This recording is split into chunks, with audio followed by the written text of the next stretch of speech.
કેમ છો સિન્સિયર બાળકો? મજામાં?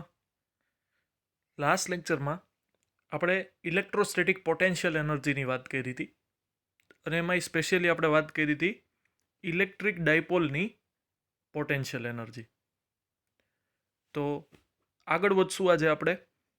તો જે ટોપિક આપણે પેન્ડિંગ રાખ્યા હતા એમાંથી એક ટોપિક છે એની ડિસ્કશન કરીએ આપણે, જેમાં આપણે ફર્સ્ટ ચેપ્ટરનો થોડોક બેઝ જોતો હતો. તો આપણે આજે એ ટોપિકની વાત કરશું. તો ઇલેક્ટ્રોસ્ટેટિક્સ ઓફ અ કંડક્ટર. સૌથી પહેલાં આપણે આ ટોપિકની વાત કરશું આજે, બરોબર? તો કંડક્ટર આપણે કોને કહીએ છીએ?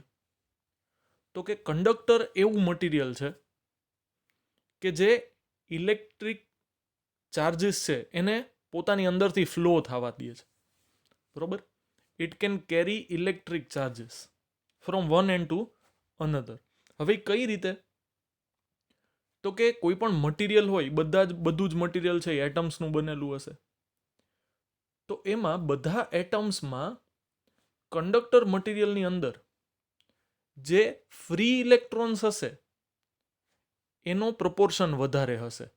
હવે આ ફ્રી ઇલેક્ટ્રોન કયા? તો કે જે પોતાના ન્યુક્લિયસથી બહુ ટાઇટલી બાઉન્ડ નથી, એટલે કે આઉટર ઓર્બિટમાં જે એટમની આઉટર ઓર્બિટમાં ઇલેક્ટ્રોન્સ હશે એને થોડી એવી એનર્જી મળશે, જેવો ઇલેક્ટ્રિક ફ્લો ટૂંકમાં પોટેન્શિયલ ડિફરન્સ મળશે, થોડી એનર્જીનો ડિફરન્સ મળશે, તો એ એના એટમને લીવ કરી અને જે મટીરિયલ છે એની અંદર ફ્લો કરશે.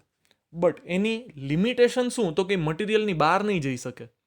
It can carry energy, it can carry charge, but they have to remain within the conductor, within the material, બરોબર?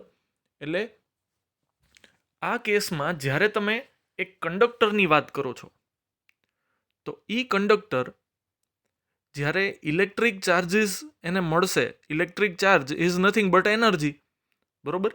પોટેન્શિયલ ડિફરન્સ હોય એટલે હાઈ ટુ લો પોટેન્શિયલ ડિફરન્સમાં એનર્જીનો ફ્લો થશે.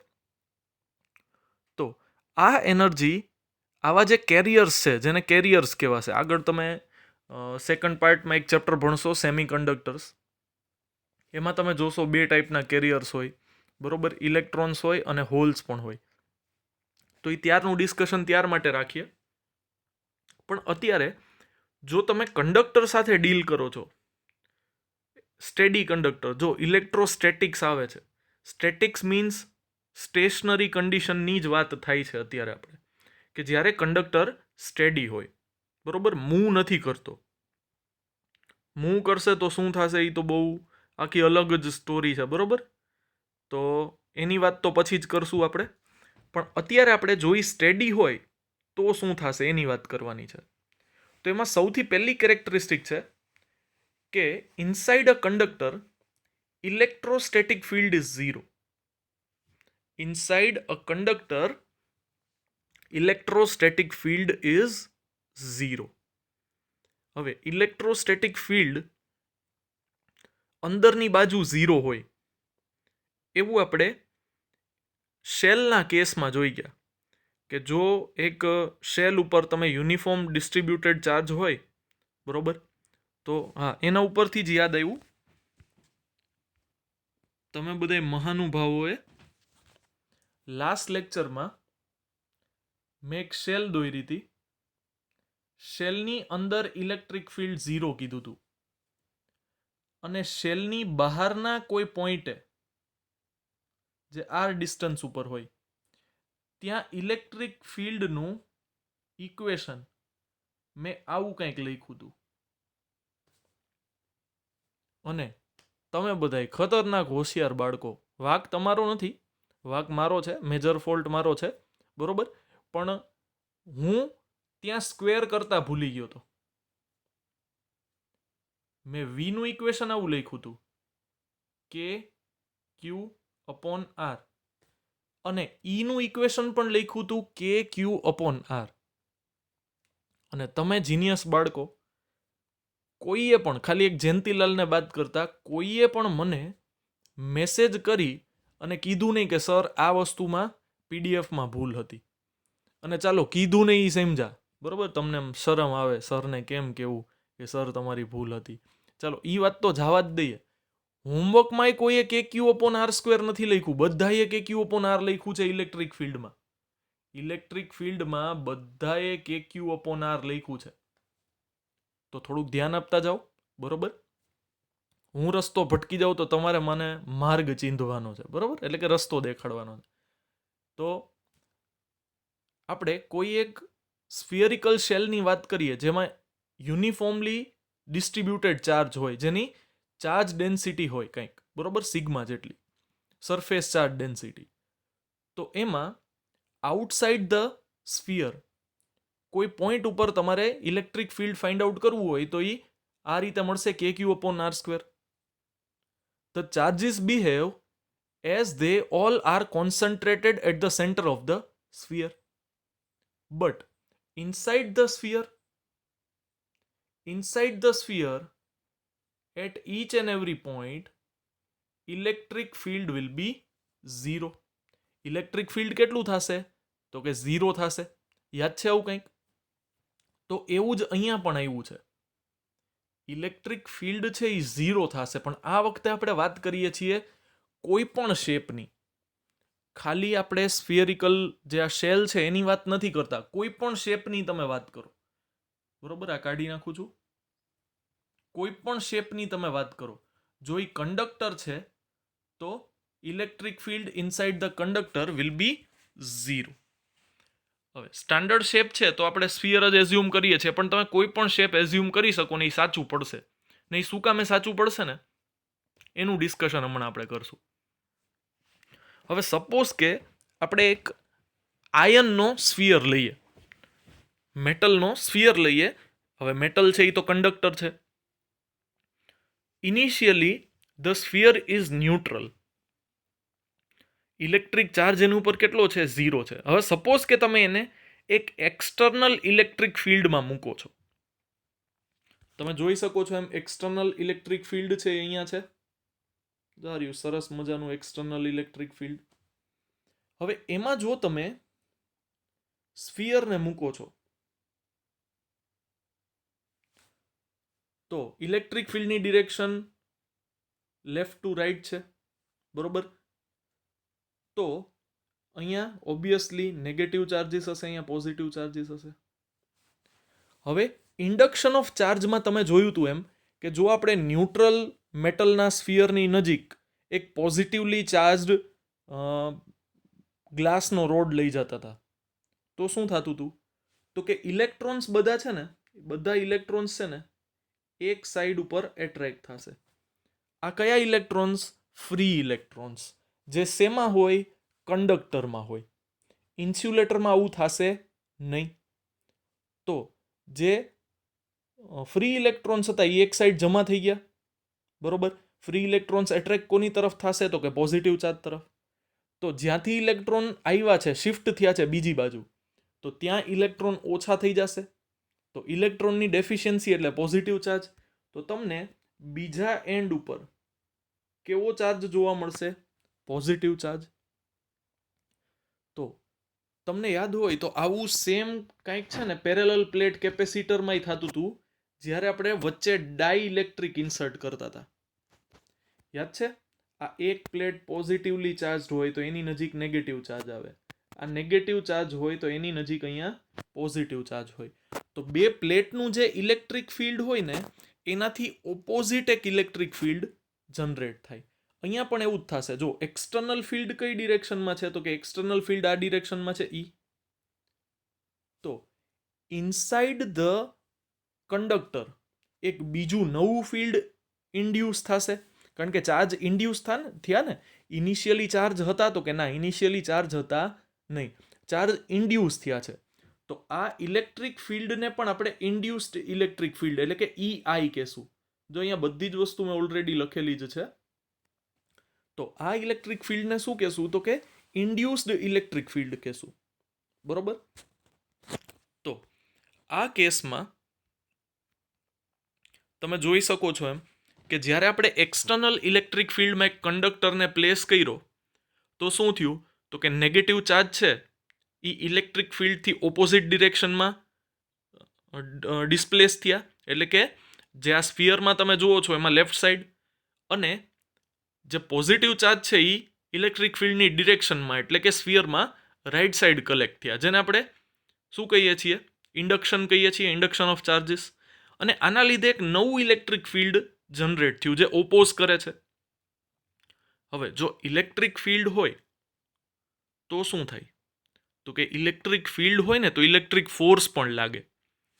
તો જો હું આ ચાર્જની વાત કરું છું, સપોઝ કે અહીંયાથી એક ઇલેક્ટ્રોન, ઇનિશિયલી સેન્ટર ઉપર જે ઇલેક્ટ્રોન હતો એ ઇલેક્ટ્રોન મૂવ કરીને અત્યારે અહીંયા આવી ગયો છે. તો એક્સટર્નલ ફિલ્ડની ડિરેક્શન કઈ છે? તો કે આ ડિરેક્શન છે. અહીંયા ચાર્જીસ ઇન્ડ્યુસ થયા હોય તો જેટલા ઇલેક્ટ્રોન ઇન્ડ્યુસ થયા હોય સામે એટલા જ પોઝિટિવ ચાર્જ હશે.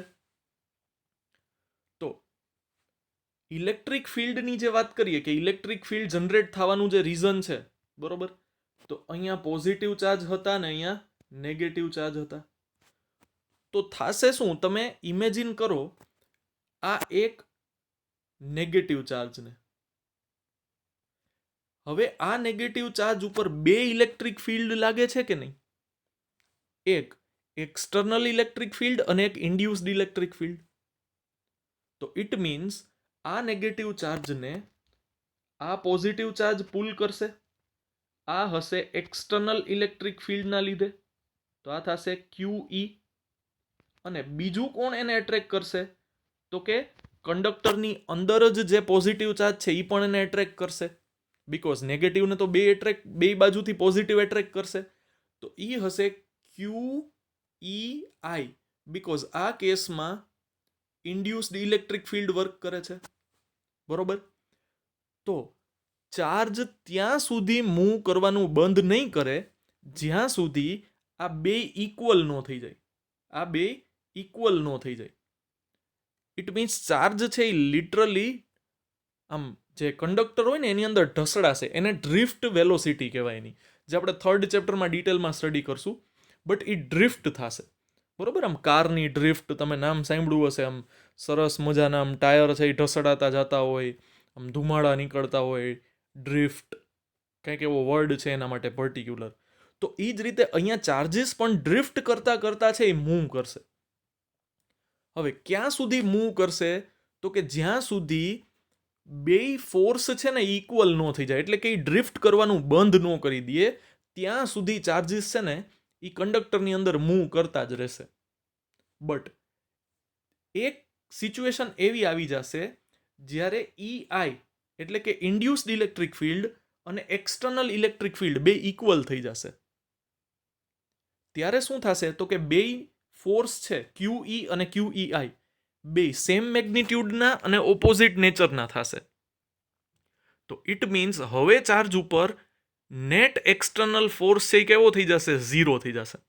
બે બાજુથી સરખા ફોર્સથી ખેંચાય છે, તો હવે એ ચાર્જ છે એ સ્ટેબલ કન્ડિશનમાં આવશે. એનો મતલબ હવે એ મૂવ કરશે નહીં. તો જ્યારે તમે એક એક્સટર્નલ ફિલ્ડમાં એક કંડક્ટરને પ્લેસ કરશો તો થશે શું? કંડક્ટરની અંદર એક ઇલેક્ટ્રિક ફિલ્ડ ઇન્ડ્યુસ થશે, જે કોનો ઓપોઝ કરશે? એક્સટર્નલ ઇલેક્ટ્રિક ફિલ્ડનો. અને ઇન્ડ્યુસ્ડ ઇલેક્ટ્રિક ફિલ્ડ ઇન્ક્રીઝ થતું જશે ક્યાં સુધી? જ્યાં સુધી એ એક્સટર્નલ ફિલ્ડને ઇક્વલ ન થઈ જાય. કારણ કે આપણે પહેલાં જ કીધું ને કે જે ચાર્જીસ છે, ફ્રી ઇલેક્ટ્રોન્સ છે, એને પરમિશન નથી. શેની પરમિશન નથી? કંડક્ટર મૂકવાની, બરોબર. કંડક્ટરની અંદર ગમે એટલો મૂવ કરી શકશે પણ કંડક્ટર મૂકવાની પરમિશન એની પાસે નથી. એટલે મેક્સિમમ આવીને ક્યાં આવી જશે? તો કે સરફેસ ઉપર થાય ને. સરફેસથી વધારે દૂરી જઈ શકશે? તો કે ના, સરફેસથી બહાર નહીં નીકળી શકે. તો મેક્સિમમ શું થશે? એ સરફેસ ઉપર જમા થઈ જશે, બરોબર. તો અંદરના ભાગમાં inside the conductor no charges will be present. કોઈ પણ ચાર્જ અંદર હશે નહીં, બરોબર. હવે જો અંદર નહીં હોય તો શું થશે? અંદર Q0. અને જો Q0 હોય તો ગોસના લો પરથી આપણને શું ખબર છે? અંદર ઇલેક્ટ્રિક ફિલ્ડ પણ 0 હોય. તો તમે inside a conductor electric field will be zero in the stationary condition. હજી પાછું કહું છું, ઇલેક્ટ્રોસ્ટેટિક એટલે કે સ્ટેશનરી કન્ડિશનની જ વાત થાય છે અહીંયા. તો આ કેસમાં જ્યારે સ્ટેશનરી હશે કંડક્ટર અને આપણે એને એક્સટર્નલ ફિલ્ડમાં પ્લેસ કરશું, તો તમે બે લોજિક આપી શકો કે બે લોજિકથી તમે એમ કહી શકો કે ઇલેક્ટ્રિક ફિલ્ડ ઝીરો છે. પહેલું તો કે બધો જ ચાર્જ છે એ ડિસ્ટ્રીબ્યુટ થઈને ક્યાં જતો રહેશે, તો કે સરફેસ ઉપર. કોઈ પણ ચાર્જ વચ્ચે નહીં રહી શકે. હવે વચ્ચે નહીં રહી શકે તો શું થશે, વચ્ચેના ભાગમાં ચાર્જીસ હશે ઝીરો. અને ગોસ લો છે એ આપણને કહે છે કે જો ચાર્જ ઝીરો હોય તો ફ્લક્સ ઝીરો હોય, અને ફ્લક્સ ઝીરો હોય તો ઇલેક્ટ્રિક ફિલ્ડ ઝીરો હોય. રાઈટ? તો પેલું આ રીઝન આપી શકાય. બીજું રીઝન એ કે કંડક્ટરની અંદર એક ઇલેક્ટ્રિક ફિલ્ડ ઇન્ડ્યુસ થશે જે એક્સટર્નલ ઇલેક્ટ્રિક ફિલ્ડનો ઓપોઝ કરશે.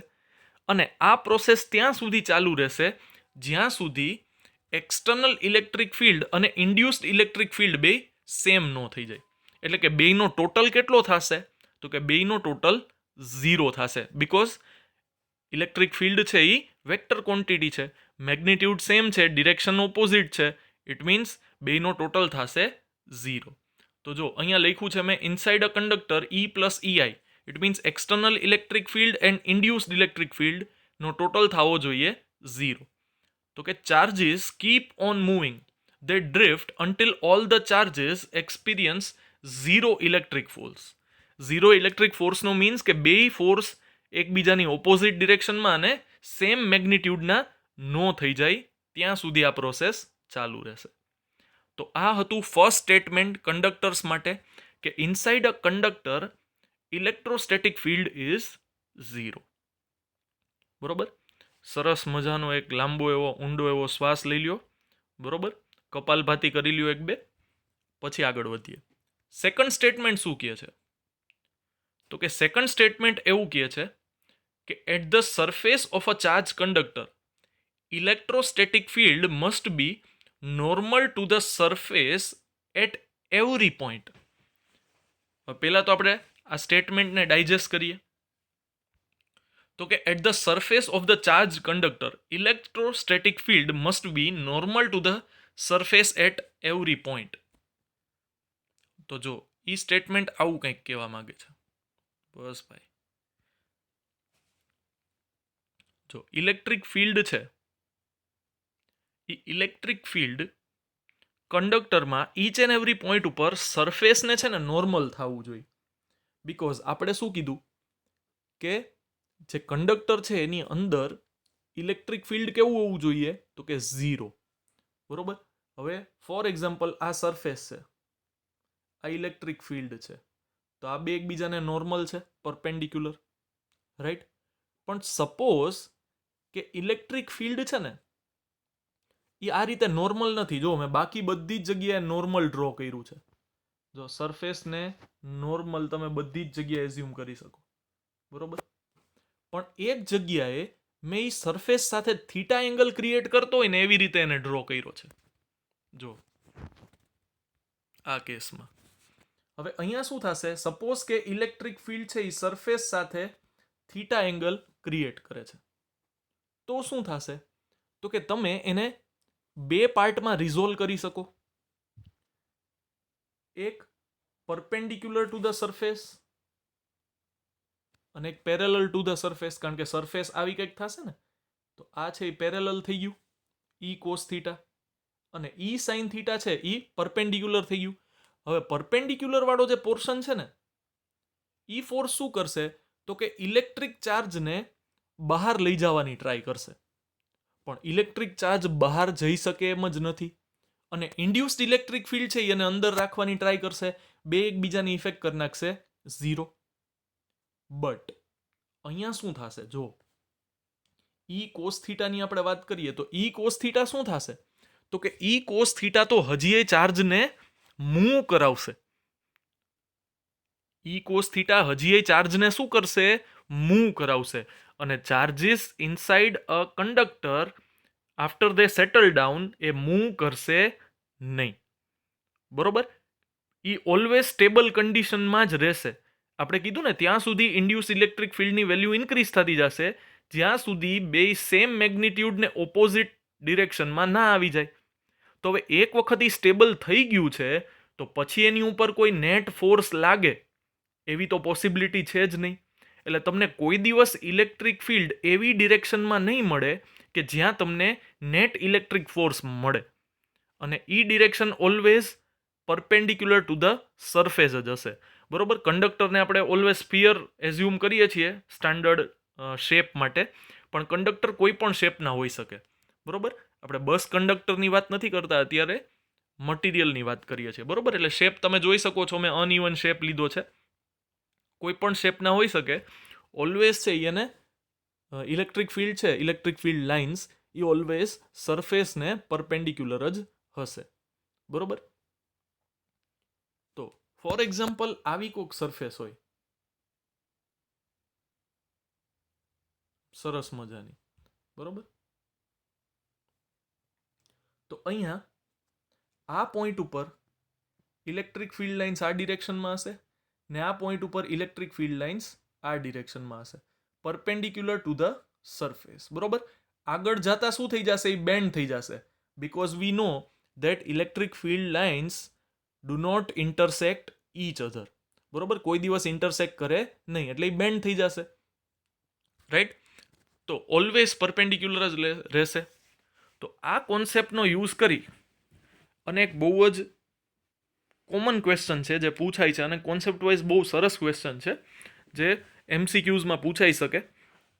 તો એ અત્યારે હું તમને પૂછું છું, તમે મને એનો જવાબ આપો. બરોબર. જો આવી કંઈક ફિગર છે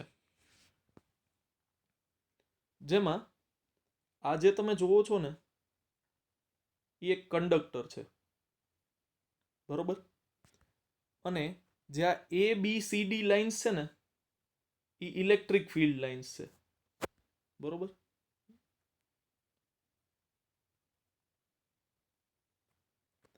તો એક કંડક્ટર માટે ઇલેક્ટ્રિક ફિલ્ડ લાઇન્સ આમાંથી કઈ સાચી પડે? Option A, B, C or D, કયું સાચું છે? ચાલો ડાબી બાજુ દિલ ઉપર હાથ રાખી અને એક જવાબ સિલેક્ટ કરો, અને પછી ફરતા નહીં. બરોબર. તમે એક વખત જવાબ સિલેક્ટ કરી લ્યો કે આ ઓપ્શન સાચો હોવો જોઈએ, પછી ફરતા નહીં. બરોબર. આમ ઉપરવાળો જોવે છે, વીજળી પડશે, યાદ રાખજો.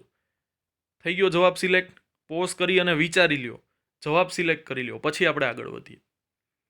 તો કે આમાં બે રૂલ એપ્લાય થાય છે. પહેલી વસ્તુ શું? તો કે આપણે ઇલેક્ટ્રિક ફિલ્ડ લાઇન્સ ડ્રો ક્યાં કરીએ? તો કે જ્યાં ઇલેક્ટ્રિક ફિલ્ડ પ્રેઝન્ટ હોય ને આપણે ત્યાં જ ઇલેક્ટ્રિક ફિલ્ડ લાઇન્સ ડ્રો કરીએ. અને આપણે પહેલા શું કીધું? તો કે electric field inside inside a conductor is always zero. તો જ્યાં ઇલેક્ટ્રિક ફિલ્ડ પ્રેઝન્ટ જ ન હોય ત્યાં તમે લાઇન ડ્રો કરી શકો? તો કે નહીં. તો ઇટ મીન્સ આ બે ઓપ્શન હળાહળ ખોટા છે. બરોબર. અડધા બિચારાના તો દિલ તૂટી ગયા હશે, ઓપ્શન ખોટું પડી ગયું. તો ઓપ્શન A અને B તો ખોટા જ છે, બીકોઝ ઇલેક્ટ્રિક ફિલ્ડ લાઇન્સ જ્યાં ઇલેક્ટ્રિક ફિલ્ડ ના હોય ને ત્યાં તમે ડ્રો ન કરી શકો. તો A અને B ઓપ્શન તો ખોટા પડી ગયા. હવે C અને D ની વાત આવે તો પેલો રૂલ એપ્લાય કર્યો કે electric field inside a conductor is zero, એટલે એમાં ઓપ્શન A અને B કેન્સલ થઈ ગયા. હવે તમે બીજો જે સ્ટેટમેન્ટ આપણે જોયું કે electric field lines or electric field direction of the electric field is always perpendicular to the surface. તો જો અહીંયા સરફેસ આવી કંઈક છે, તો આ લાઈન છે ને એ પરપેન્ડિક્યુલર નથી, બટ આ લાઈન જો અહીંયાથી આવીને આમ બેન્ડ થાય છે અને 90 ડિગ્રી બનાવે છે. જો એમને નોર્મલ ફિગરમાં તમને સમજાશે કે આ કેટલું છે, 90 ડિગ્રી. પાછું જ્યારે બહાર નીકળે છે ત્યારે શું બનાવે છે? 90 ડિગ્રીનો જ એંગલ બનાવે છે. ઇટ મીન્સ ઓપ્શન D છે એ આપણો કરેક્ટ આન્સર છે. બરોબર. જેટલાને સાચો પડ્યો હોય આન્સર એ પોતપોતાના હાથે પોતપોતાના શોલ્ડર ઉપર આમ 2 વાર પેટ કરી અને શાબાશી આપી દો પોતપોતાને. બરોબર. તો બે રૂલનો યુઝ કરી અને આપણે જે રૂલ તો ના કહેવાય પણ બે સ્ટેટમેન્ટ જે આપણે જોયા એ બે સ્ટેટમેન્ટનો યુઝ કરી અને આપણે આન્સર સુધી પહોંચ્યા છીએ. બરોબર. જો ફર્સ્ટ ફિગર મેં ડ્રો કરી છે ને એ ફર્સ્ટ ફિગર એ એક રીતે તો ખોટી જ છે. બરોબર. એટલે એનો મતલબ એમ નથી કે સર ખોટું ભણાવે છે, બટ એ ફિગર ખોટી એ રીતે છે કે ઇલેક્ટ્રિક ફિલ્ડ લાઇન્સ છે ને ઇન્સ્યુલેટરની અંદરથી પાસ થાય છે. સોરી, ઇન્સ્યુલેટર આવી ગયું, બહુ બધી વાર ઇન્સ્યુલેટર આવી ગયું. કેમ ભાઈ? એટલે ઇકો નથી પડતા, હું પોતાને કહું છું. તો ઇલેક્ટ્રિક ફિલ્ડ લાઇન્સ છે ને એ કોઈ દિવસ કંડક્ટરની અંદરથી પાસ ન થાય, બિકોઝ કંડક્ટરની અંદર ઇલેક્ટ્રિક ફિલ્ડ પ્રેઝન્ટ જ નથી. હવે જ્યાં ઇલેક્ટ્રિક ફિલ્ડ પ્રેઝન્ટ ન હોય ત્યાં ઇલેક્ટ્રિક ફિલ્ડ લાઇન્સ ડ્રો કરી શકાય નહીં. બરોબર. તો અહીંયા વચ્ચેના પોર્શનમાં છે ને, હવે હું આને એક વખત મેં પરમનન્ટ પેનથી ડ્રો કરેલી છે ને, તો રબ નહીં કરી શકું, બટ આટલા સેક્શનમાં ઇનસાઇડ ધ સ્ફિયર છે ને એ ઇલેક્ટ્રિક ફિલ્ડ લાઇન નહીં આવે. બરોબર. એટલે ત્યાં તમારે ઇલેક્ટ્રિક ફિલ્ડ લાઇન ડ્રો કરવાની નથી. ઇલેક્ટ્રિક ફિલ્ડ લાઇન્સ ત્યાં જ આવે જ્યાં ઇલેક્ટ્રિક ફિલ્ડ પ્રેઝન્ટ હોય. બરોબર. ત્યાં ઇલેક્ટ્રિક ફિલ્ડ પ્રેઝન્ટ નથી તો તમે ત્યાં લાઇન ડ્રો કરી શકો નહીં. બરોબર. તો બે સરસ મજાના સ્ટેટમેન્ટનું આપણે ડિસ્કશન કર્યું. હવે એની પછીના સ્ટેટમેન્ટની વાત આવે કે the interior of a conductor can have no excess charge in the static situation. હવે જે વચ્ચેનો પોર્શન છે ત્યાં એક્સેસ ઇલેક્ટ્રિક ચાર્જ હોય જ ન શકે. શું કામે? એનું રીઝન છે ફર્સ્ટ સ્ટેટમેન્ટ. હવે ફર્સ્ટ સ્ટેટમેન્ટ શું કહે છે કે કંડક્ટરની અંદરની side, inside a conductor, electric field is 0. હવે ફોર એક્ઝામ્પલ તમે શું કરો તો કે હું કોઈ ચાર્જને પ્લેસ કરું છું અહીંયા, પોઝિટિવ ચાર્જ, તો શું થશે તો કે ઈ પોઝિટિવ ચાર્જ સરફેસ બાજુ જશે. કોઈ પણ ચાર્જ હોય, પોઝિટિવ હોય, નેગેટિવ હોય, સરફેસ બાજુ જ જશે. બિકોઝ વચ્ચે અહીંયા આપણે કીધું કે જે ઇન્સ્યુલેટર છે, સોરી પાછું જો ઇન્સ્યુલેટર આવી ગયું, જે કંડક્ટર છે એની ઉપર આપણે ચાર્જ એસ્ટાબ્લિશ કરીએ તો એ બધો સરફેસ ઉપર જ રહે. બિકોઝ જેવું એક્સટર્નલ ફિલ્ડ આપણે એપ્લાય કરશું, બરોબર, તો એક્સટર્નલ ફિલ્ડમાં શું થશે તો કે એક્સટર્નલ ફિલ્ડમાં આપણે કીધું એમ કે પોઝિટિવ ચાર્જ એક બાજુ ભેગા થશે, નેગેટિવ એક બાજુ ભેગા થશે. પણ જો આ વચ્ચેનો ચાર્જ એઝ ઇટ ઇઝ રહ્યો તો ઇટ મીન્સ વોટ? એના લીધે ઇલેક્ટ્રિક ફિલ્ડ હશે. પોઝિટિવ ચાર્જ હોય તો એની પોતાની ઇલેક્ટ્રિક ફિલ્ડ લાઇન્સ હોય ને, જે પોઝિટિવ ચાર્જ હોય એની પોતાની ઇલેક્ટ્રિક ફિલ્ડ લાઇન્સ હોય, જે આ રીતે બહાર નીકળતી હશે. પોઝિટિવમાંથી બહાર નીકળે, નેગેટિવ હોય તો અંદર આવે. પણ એનો મતલબ શું કે આ જે રિજિયન આપણે ઇમેજિન કર્યો હતો કે જ્યાં ઇલેક્ટ્રિક ફિલ્ડ હશે નહીં, હવે ત્યાં ઇલેક્ટ્રિક ફિલ્ડ લાઇન્સ આવી ગઈ ને, તો ઇટ મીન્સ વોટ? ત્યાં ઇલેક્ટ્રિક ફિલ્ડ છે. કોના લીધે છે તો કે આ એક્સેસ ચાર્જ આપણે પ્લેસ કર્યો ને પોઝિટિવ સેન્ટર ઉપર ઓર ઇનસાઇડ અ કંડક્ટર, તો એના લીધે ઇલેક્ટ્રિક ફિલ્ડ આવી ગયું. અને આપણે પેલું જ સ્ટેટમેન્ટ કીધું કે કોઈ દિવસ એવું પોસિબલ જ નહીં થાય કે electric field inside a conductor આપણને જોવા મળે. તો થશે કેવું, જેવો આ ચાર્જ પ્લેસ કરશું ને એવો એ સીધો ચાર્જ શું થઈ જશે? ટુવર્ડ્સ ધ સરફેસ મૂવ કરશે. આપણે કીધું ને ડ્રિફ્ટ કરશે, ટુવર્ડ્સ ધ સરફેસ મૂવ કરશે અને ત્યાં સુધી મૂવ કરતો રહેશે જ્યાં સુધી એની ઉપર નેટ ફોર્સ 0 ન થઈ જાય. તો આ સ્ટેટમેન્ટ પણ સાચું પડે છે કે the interior of a conductor can have no excess charge in the static condition. જો પાછું આવ્યું સ્ટેટિક કન્ડિશન, બરોબર, ડાયનેમિક એટલે કે કાઇનેમેટિક મૂવિંગ કન્ડિશનની વાત થતી નથી. તો આ થયું આપણું સ્ટેટમેન્ટ નંબર 3. એના પછી આપણે વાત કરશું સ્ટેટમેન્ટ નંબર 4. બહુ જ ઇઝી, એકદમ સિમ્પલ, જે ઓલરેડી આપણને ખબર જ છે એની ડિસ્કશન કરીએ કે electrostatic potential is constant throughout the volume of the conductor and has the same value as inside on its surface. આપણે શું કીધું હતું? એકાદ લેક્ચર પહેલા જ ડિસ્કસ કર્યું હતું કે એક સ્ફિયર હોય એની અંદર ઇલેક્ટ્રિક ફિલ્ડ 0 હોય, બરોબર, સ્ફિયરિકલ શેલ. તો જેટલું વર્ક તમારે ઇન્ફિનિટી ટુ એ પોઈન્ટ ઉપર લઈ આવવા માટે થશે એટલું જ વર્ક તમારે અંદરના કોઈ પણ પોઈન્ટ ઉપર લઈ આવવા માટે કરવું પડશે. બીકોઝ અંદર ઇલેક્ટ્રિક ફિલ્ડ 0 છે તો કોઈ ઓપોઝિંગ ફોર્સ હશે નહીં, અને ઓપોઝિંગ ફોર્સ ન હોય તો ચાર્જીસ ફ્રીમાં એક જગ્યાએથી બીજી જગ્યાએ મૂવ કરશે. એટલે આપણે આવી સ્ફિયરિકલ શેલનો ઇનસાઇડ પાર્ટ છે ને એને આપણે ઇક્વી પોટેન્શિયલ સરફેસ કીધું હતું, કે જ્યાં બધે જ પોટેન્શિયલ કેવું રહેશે? કોન્સ્ટન્ટ. અને એને જો ઇક્વેશનથી પ્રૂવ કરવું હોય તો આપણી પાસે E અને V નો રિલેશન આવું કંઈક છે. E equals to minus del V upon del X, જેને આપણે ડીવી અપોન ડીએક્સ પણ લખીએ. તો હવે inside a conductor electric field is 0. Before Christ હમણાં 10-15 મિનિટ પહેલાં જ આ વસ્તુ સ્ટડી કરી, બરોબર? તો આ સ્ટેટમેન્ટ આપણે એક્સેપ્ટ કર્યું. તો ઇલેક્ટ્રિક ફિલ્ડની વેલ્યુ 0 થાય, minus D V by D X equals to 0. તો D V by D X equals to 0 થાય. હવે ડીવી બાય ડીએક્સનો મતલબ શું થાય? પોટેન્શિયલનું differentiation with respect to distance. હવે એનો આન્સર 0 આવે તો ડિફરન્સિએશનમાં કોનું ડિફરન્સિએશન કરવાથી આન્સર 0 આવે? તો કે કોન્સ્ટન્ટ ટર્મનું ડિફરન્સિએશન કરવાથી આન્સર 0 આવે, બરોબર? It means what? કે પોટેન્શિયલ કોન્સ્ટન્ટ રહેશે જ્યાં ઇલેક્ટ્રિક ફિલ્ડ 0 હોય. તો ઇલેક્ટ્રિક ફિલ્ડ 0 છે એટલે પોટેન્શિયલ કોન્સ્ટન્ટ રહેશે, અથવા પોટેન્શિયલ કોન્સ્ટન્ટ છે ઇલેક્ટ્રિક ફિલ્ડ 0 થાય, બરોબર? બેમાંથી કોઈ પણ એક સ્ટેટમેન્ટ ઉપર તમે આવી શકો. તો આ થયું આપણું સ્ટેટમેન્ટ નંબર 4, કે electrostatic potential inside a conductor is constant.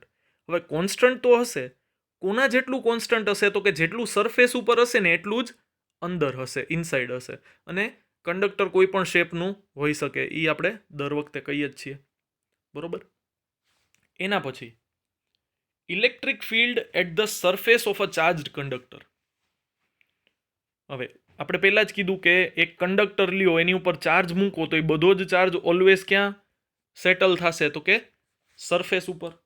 તો જો તમે પોઝિટિવ ચાર્જ પ્લેસ કર્યો, એ બધો ક્યાં આવી ગયો? સરફેસ ઉપર, બરોબર? એવો જ પોઝિટિવ ચાર્જ અહીંયા પણ છે. તમે બહુ નાનો એવો એરિયા ઇમેજિન કરો છો, જેનો એરિયા કેટલો છે? ds. સરફેસ માટે એ એસ ડિનોટ થાય છે, તમે એને da એરિયા માટે પણ da કહી શકો છો, બરોબર? ds પણ કહી શકો છો. તો હવે જેવું આપણે ફર્સ્ટ ચેપ્ટરમાં કર્યું હતું ને, ગોસનો રૂલ એપ્લાય કરીને સિગ્મા અપોન 2 એપ્સિલોન 0 વાળું ઇક્વેશન ફાઇન્ડ આઉટ કર્યું હતું, એવું જ અહીંયા થશે, પણ થોડોક ટ્વિસ્ટ આવશે. હવે થોડોક ટ્વિસ્ટ શું કામે આવશે ને એની ડિસ્કશન કરીએ આપણે. તો કે તમે આ રીતે ચાર્જ ડિસ્ટ્રીબ્યુટ કર્યો, એમાંથી તમે એક બહુ જ નાનો સિલિન્ડર ઇમેજિન કરો. ગાઉસિયન સરફેસ છે એ ઓલવેઝ ક્લોઝડ સરફેસ હશે.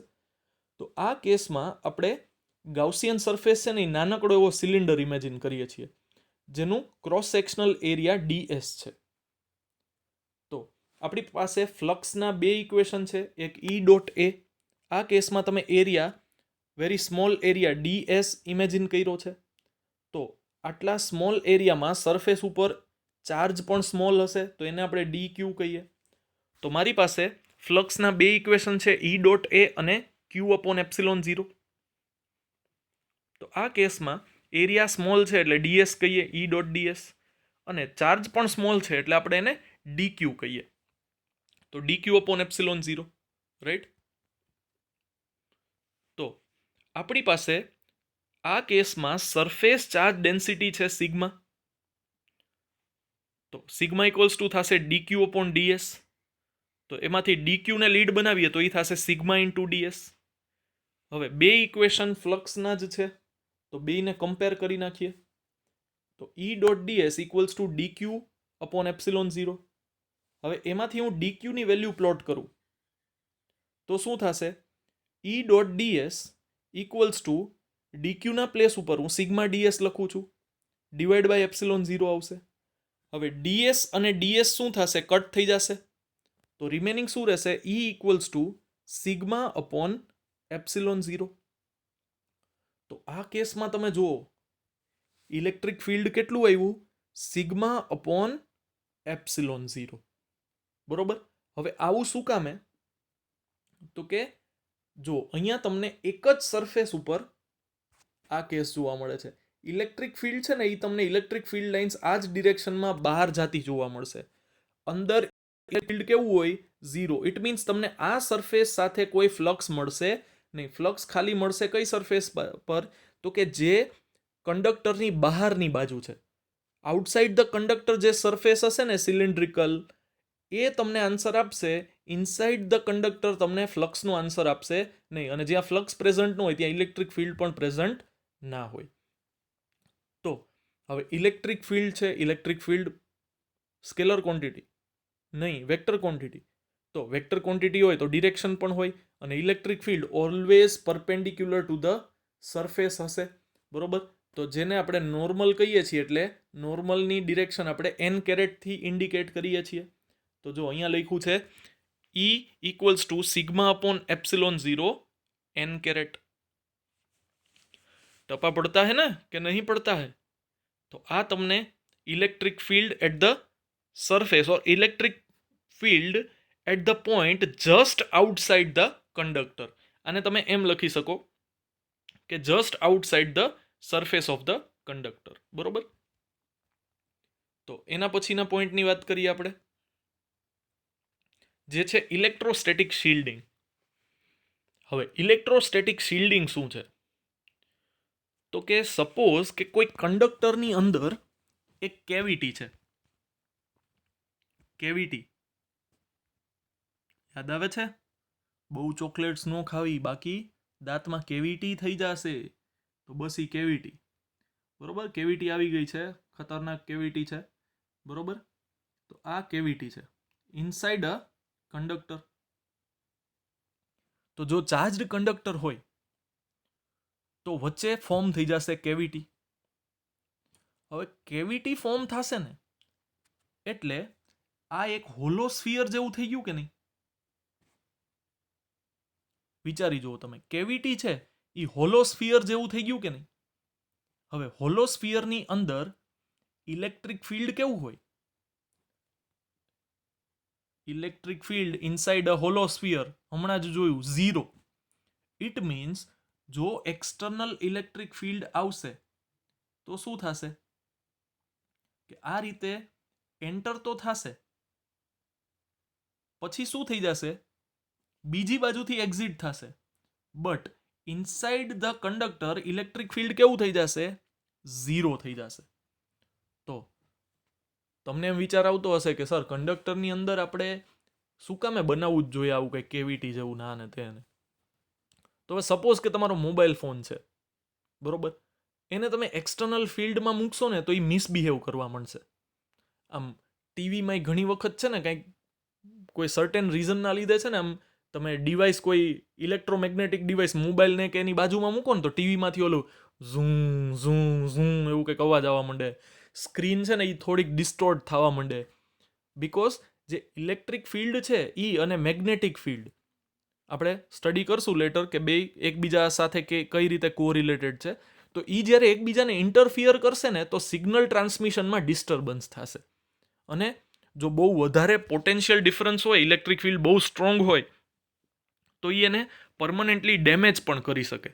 તો જો તમારે આવા એક્સટર્નલ ઇલેક્ટ્રિક ફિલ્ડથી જો કોઈ સેન્સિટિવ ડિવાઇસને શિલ્ડ કરવી છે, શિલ્ડ કરવી છે ઇટ મીન્સ પ્રોટેક્ટ કરવી છે, તો તમે એને શું કરી નાખો? મેટલનો એક સ્ફિયર બનાવો, અથવા તો જે આ કંડક્ટર છે એની અંદર એક કેવિટી બનાવો અને એમાં તમે એ વસ્તુ મૂકી દો. ઇટ મીન્સ જો તમારે ઇલેક્ટ્રોસ્ટેટિક શિલ્ડિંગ પોતે ફીલ કરવું છે તો તમે એક રૂમ બનાવો જેની વોલ્સ મેટલની બનેલી હોય.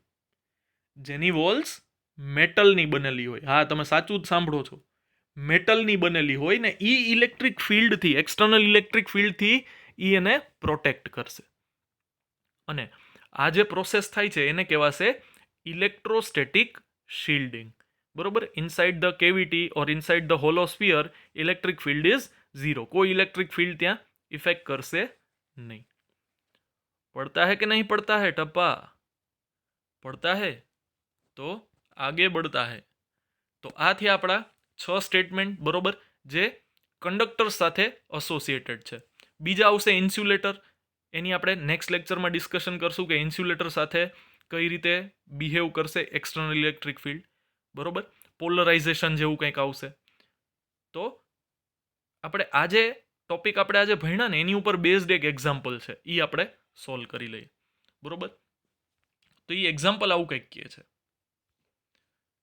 જેમાં 4 સ્ટેટમેન્ટ છે, 4 ક્વેશ્ચન છે. એમાં પહેલું છે, a comb run through one's dry hair attracts small bits of paper. Why? What happens if the hair is wet or if it is a rainy day? Remember, a paper does not conduct electricity. Yes, obviously, we already know that. Now,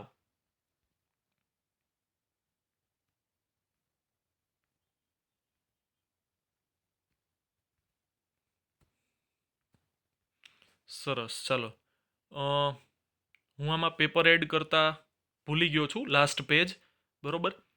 તો એના માટે થઈને આનું solution છે એ હું તમને શું કરીએ આપણે, રહેવા દઈએ આનું સોલ્યુશન. ચાલો, તો આનું સોલ્યુશન રહેવા દઈએ છીએ આપણે. આ એક્ઝામ્પલ નેક્સ્ટ લેક્ચરમાં આપણે સોલ્વ કરશું. બરોબર? તો નેક્સ્ટ લેક્ચર ઓબ્વિયસલી થોડોક લાંબો ચાલશે, બિકોઝ આપણે બધી થિયરી જે રિમેનિંગ પોર્શન છે એ ટ્રાય કરશું કમ્પ્લીટ કરવાની. બરોબર? Including this example. તો નેક્સ્ટ લેક્ચરમાં મળીએ ત્યારે થોડુંક વ્યવસ્થિત પાણીની બોટલ સાથે લઈને બેસજો. બરોબર? આમાં તો જો કે પ્રોબ્લેમ ના પડે, તમે વિડીયો પોઝ કરીને સર 2 મિનિટ બોલવાનું બંધ કરો, મારે કામ છે, હું જઈને આવું, એમ કરી શકો તમે. બરોબર? એટલે મળીએ નેક્સ્ટ લેક્ચરમાં, ત્યારે ડિસ્કસ કરશું રિમેનિંગ ટોપિક્સની. બરોબર? અને ટ્રાય કરશું કે આપણે આ ચેપ્ટરના જેટલા રિમેનિંગ ટોપિક્સ છે એ કમ્પ્લીટ કરીએ. તો મળીએ નેક્સ્ટ લેક્ચરમાં. ત્યાં સુધી આજે હોમવર્કમાં આ 5 સ્ટેટમેન્ટ, સોરી 6 સ્ટેટમેન્ટ છે એ તમારે ટેક્સ્ટબુકમાંથી એ જોવાના છે, અને આમે લખાવ્યા છે એ ફોર્મેટ પણ જોવાની છે. બરોબર? ખાસ. અને એમાં જેટલા ફિગર્સ ડ્રો કરવાની તમને રિક્વાયરમેન્ટ લાગે, જ્યાં જ્યાં ઇક્વેશન લખવાની રિક્વાયરમેન્ટ લાગે, એ બધું જ કરવાનું છે. બરોબર? બેઠે બેઠું ટેક્સ્ટબુકમાંથી કે બેઠે બેઠું આમાંથી કોપી પેસ્ટ નથી કરવાનું, પોતાનું મગજ એપ્લાય કરવાનું છે. તો આ 6 સ્ટેટમેન્ટ છે એ ઇમ્પોર્ટન્ટ થિયરી છે, પૂછાઈ શકે એમ છે બોર્ડમાં. બરોબર? અને આની ઉપર બેઝડ તમે MCQ પણ તમને બોર્ડમાં પૂછી શકે. તો ત્યાં સુધી પ્રિપેરેશન કરતા રહ્યો, હોમવર્ક કરી અને મને સેન્ડ કરો. બરોબર? તો મળીએ નેક્સ્ટ લેક્ચરમાં. Keep preparing. All the best. Thank you.